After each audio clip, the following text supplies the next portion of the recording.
Something felt wrong before anyone said a word. I swear I noticed it the second the elevator doors opened. The hallway outside my father's office was too quiet. No typing, no phones. Just that low humming sound from the ceiling vents and the faint smell of burnt coffee from somewhere down the corridor. I almost turned around.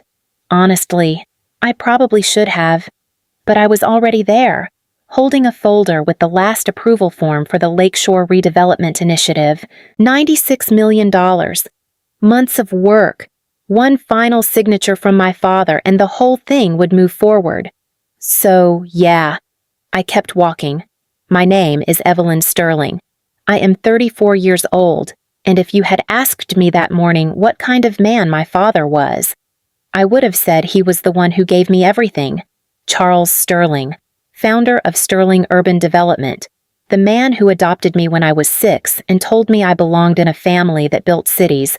I believed him, completely. I reached the reception desk outside his office and saw Natalia Reyes sitting behind the computer. She looked up. Her face changed so fast it almost didn't make sense. Not annoyed, not surprised. Scared. Before I could say anything, she stood up so quickly her chair rolled back into the cabinet. "Evelyn," she said quietly, already walking toward me. Then she grabbed my arm. "Listen," she whispered. "You shouldn't be here today." I pulled my arm back a little. "Natalia, what's going on?" Her grip tightened instead. "You can't go in there. I just need my dad to sign one document." "I'm serious," she said, glancing toward the office door. Her voice dropped. "You need to hide." I frowned at her. Hide from my own father. She leaned closer. I could smell the sharp scent of cleaning spray from the closet behind her. "Marcus Hale is already on the line," she whispered. "They moved the audit call up this morning. Your father told me not to let anyone interrupt. So I'll wait." "No," she said quickly.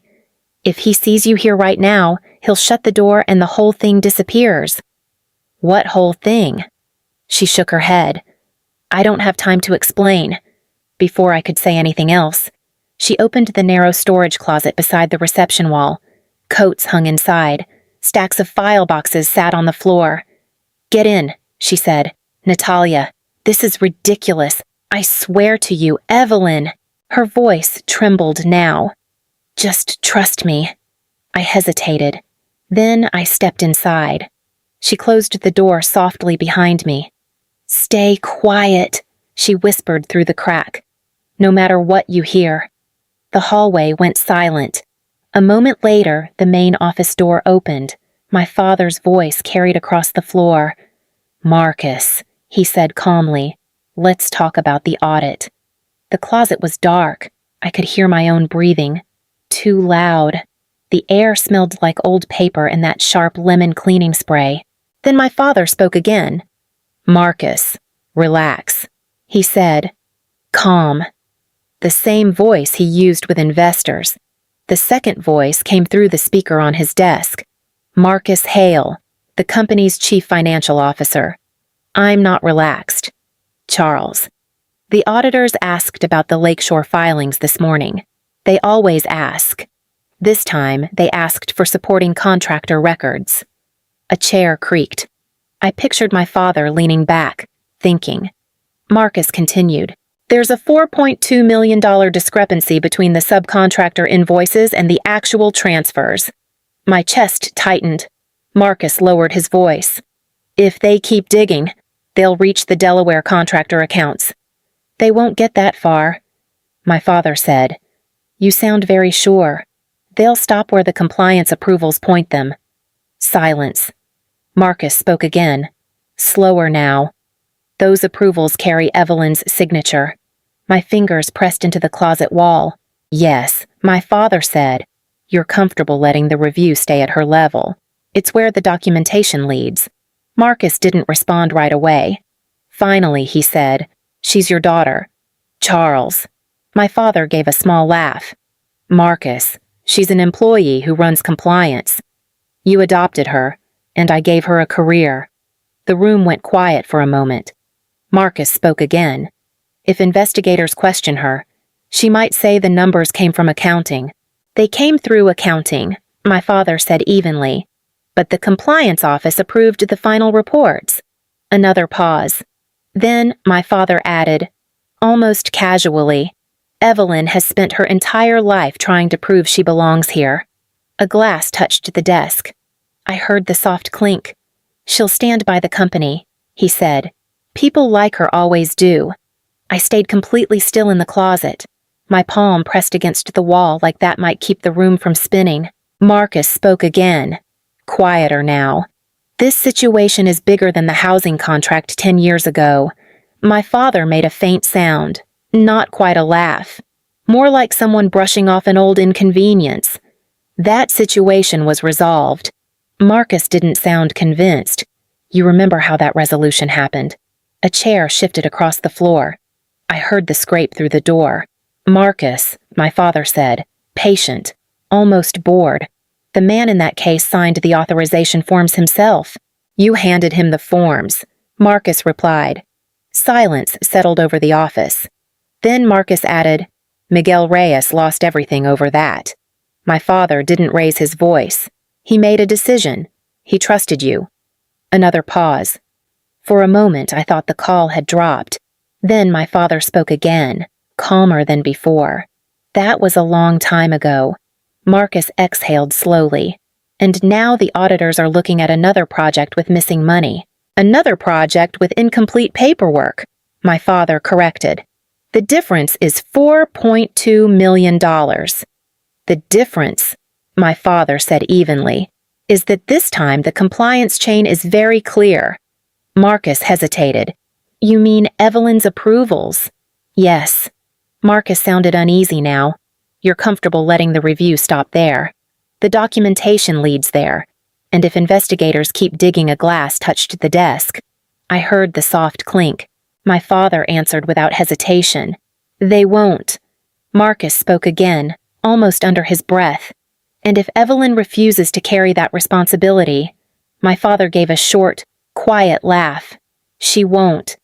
The office door opened a few minutes later. Footsteps crossed the floor. My father's voice drifted down the hallway as he spoke about a meeting with the board. Then everything went quiet again. A moment later, the closet door opened. Light hit my eyes. I stepped out slowly. My legs felt unsteady, like I'd been standing in that dark longer than I realized. Natalia was waiting. She studied my face carefully. You heard it, she said. I nodded. Enough. The hallway lights hummed above us. Natalia folded her arms, thinking. I didn't expect you to be the one in that closet, she said. Then who the auditors? She answered. I stared at her. My father is about to bury $4.2 million under my name. That's part of it, she said quietly. She glanced at her desk. I saw the internal messages this morning, she added. Marcus sent the audit summary early. Your father printed the compliance chain before the call. I felt my chest tighten. He was preparing the paperwork. Yes. Natalia hesitated for a second. Then she said it. Miguel Reyes was my father. The name settled in the air between us. The procurement director, I said slowly. The housing contract scandal. Yes. You heard Marcus mention him. I've been reading about that case for 10 years. Her eyes moved briefly toward my father's office door. My father signed the authorization forms, she said, because Charles Sterling told him the numbers had already cleared accounting, and when the money disappeared, they said he acted alone. Her jaw tightened slightly. He spent 7 years in prison. I didn't answer. Natalia looked straight at me. I didn't come here to ruin your life, she said. I came here to prove what your father did. Natalia walked back to her desk like the decision had already been made. I followed her. My legs still felt hollow. She opened her laptop and turned the screen toward me. I started collecting this months ago, she said. Collecting what proof? The inbox on her screen was filled with long email threads, accounting notes, internal approvals, attachments marked confidential. I leaned closer. At the top of one message was my father's name. Below it, Marcus Hale. Natalia tapped the trackpad. A spreadsheet opened. Rows of contractor payments filled the screen. "Look at the vendor names," she said. I read them silently. Lakeshore Civil Group, North Harbor Materials, Midwest Site Logistics. "They're not real companies," Natalia said. "What do you mean not real shell contractors?" she said. "Registered through the same corporate address in Delaware. The money moves through them and disappears. How much? $4.2 million so far?" The number felt heavier the second time I heard it. Natalia opened another file. Internal messages. Marcus had written, "Transfer approved. Route through contractor batch 3. My father replied minutes later, "Use Lakeshore subcontractor accounts." I felt my stomach tighten. "This is the Lakeshore redevelopment project," I said. "Yes. The one I approved. That's why your name appears in the compliance chain." She opened one last document. Legal formatting. Dense paragraphs. "Look at the signature block," she said. I read the name printed at the bottom. Evelyn Sterling. "What is this?" "A liability transfer draft," Natalia said. My throat tightened. They're preparing it in case investigators start asking questions. To shift the responsibility to the compliance director. That's me. Natalia didn't argue. She simply nodded. "Yes," she said quietly. "That's you." Natalia closed the laptop slowly and stepped back from the desk. "Take a minute," she said. I walked into my father's office without asking. No one stopped me. The room still smelled faintly like the bitter coffee he drinks every morning. His chair sat behind the desk, pushed back slightly. I didn't sit down. Instead, I stood there and looked at the photographs lined along the shelf. One of them caught my eye. My father standing beside me when I was little. I couldn't have been older than 6. I remembered the day. A photographer had come to the house, and my father kept adjusting my shoulders like he was arranging a piece of furniture. "Stand straight," he'd said. "You're a Sterling now." I picked up the frame. Natalia leaned against the doorway behind me. "You holding up?" she asked quietly. I looked at the photo for a long moment. I spent years thinking I had to earn this family. I said. Natalia didn't interrupt. "I worked harder than anyone in this building." I went on. "Late nights, compliance reports, audit reviews. I thought I was protecting the company." She spoke carefully. "He was protecting himself." I nodded slowly. My whole job was making sure the numbers made sense. I said, "And now those numbers lead straight to you." Yes. The truth settled in like something heavy finally finding its place. I set the photo back on the shelf. For the first time, it looked less like a memory, more like evidence. Natalia closed the laptop slowly. "So," she said, "now you know." I leaned against the edge of the desk. My hands felt cold. The office still smelled like my father's coffee, like he might walk back in any minute. "What happens if this comes out?" I said. Natalia didn't hesitate. "Sterling Urban Development collapses. And my father. Prison," she said. "Most likely." The word hung there between us. "And if it doesn't come out?" I said. Natalia met my eyes. "Then, when the auditors trace the $4.2 million through the Lakeshore project, the responsibility lands on you. Because of the compliance signatures?" "Yes." I let out a slow breath. "My name is on every approval. That's exactly why he chose you." I looked at the photograph on the shelf again, 6-year-old me smiling beside him. Natalia spoke quietly. "My father trusted Charles Sterling once." I nodded. "Yeah," I said. "So did I." The silence stretched out. Then I pulled my phone from my pocket. Natalia watched. "Who are you calling?" she asked. "A lawyer." I found the number and pressed dial.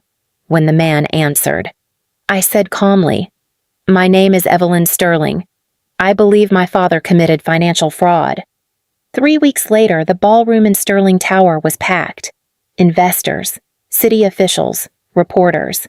Everyone dressed like success already belonged to my father. The air smelled faintly of champagne. I stood near the back wall. Natalia stood beside me, calm, watching the stage. Up front, Charles Sterling adjusted the microphone and smiled at the crowd. "My friends," he said smoothly. "Tonight we celebrate the Lakeshore Redevelopment Initiative. $96 million invested in the future of Chicago." Applause rolled across the room. Marcus Hale stood off to one side of the stage. He clapped along with everyone else, but his eyes kept drifting toward the ballroom doors. My father continued, "Projects like this require trust, transparency, leadership," the same speech he had given investors for years. Then the ballroom doors opened. 6 people stepped inside. Dark suits, badges visible. The applause faded. The room grew quiet. One of the men walked toward the stage. Charles Sterling. My father paused, hand still resting on the microphone. "Yes, we are federal investigators." Marcus stopped clapping completely. The man continued, voice steady.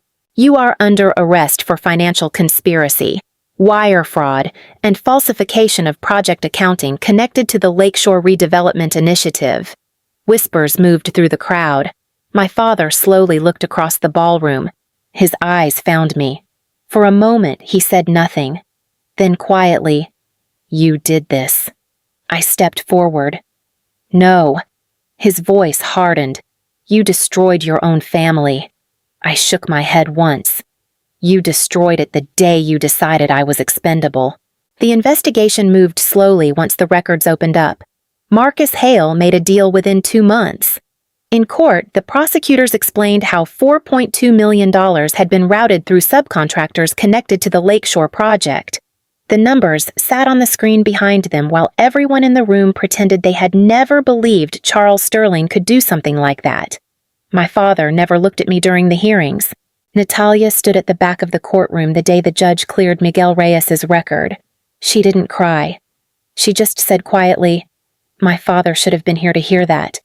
"I know," I told her. Sterling Urban Development didn't last the year. The board sold what remained and the building changed hands. A reporter stopped me outside the courthouse once.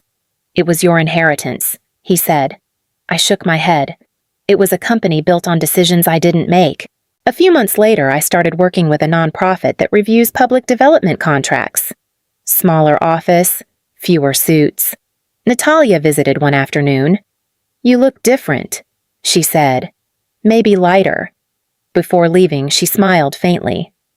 "Your father used to say loyalty built everything he owned." I thought about that for a moment.